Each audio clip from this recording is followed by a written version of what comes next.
course, I want to talk for a little bit about this unfortunate situation at the Israeli embassy in Washington, D.C., where this American airman doused himself with flammable liquid and burnt himself to death in protest to the American financing of and support of genocide in Gaza. I mean, there's two stories here as I see it, and I'll let you take the ball and run with it. One is obviously something wrong with this guy that he would kill himself. The other is American mainstream media doesn't even carry this as a protest to what is happening in Gaza, but just as a crazy person that wanted to kill himself. Look at this, New York Times, active duty airman sets himself on fire. A man sets himself on fire outside the Israeli embassy. U.S. airman sets himself on fire. Crystal put up Haaretz, the Israeli newspaper. U.S. soldier fatally set himself on fire outside Israeli embassy in protest of American support of Gaza war.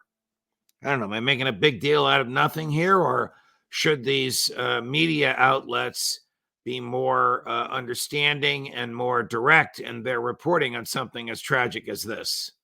Absolutely, Judge. And certainly, if this was somebody within the mainstream media's protected class, say somebody from the LGBTQ community, and they had, killed themselves at some U.S. government building in, say, Texas or Oklahoma, certainly they would be, promoting that as saying, well, they killed themselves because of the laws in these states.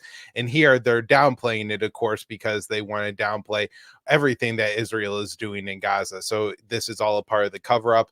And of course, our news editor at antiwar.com, Dave DeCamp, also, really does a good job highlighting the reason this young airman decided to take his own life in this really tragic way. I watched a portion of the video. I could not make it through it. It is very hard to watch.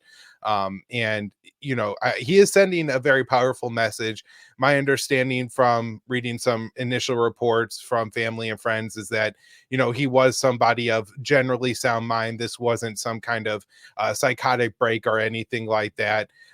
Certainly anybody who's willing to take their own life is somebody who is having some forms of struggle, and certainly not something that anybody should ever do. But this wasn't something that happened as a form of psychosis, but rather, an intentional act based on what they felt they were a part of it and trying to protest against it. Chris, can you put up the tweet that he sent out? I think it's a tweet or an X or whatever they call it now. Yeah, here it is. That's his name, Aaron Bushnell.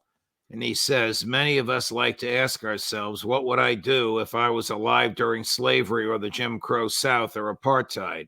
What would I do if my country was committing genocide? The answer is you're doing it right now. This is apparently the last public communication that he made, and apparently taped himself being immolated.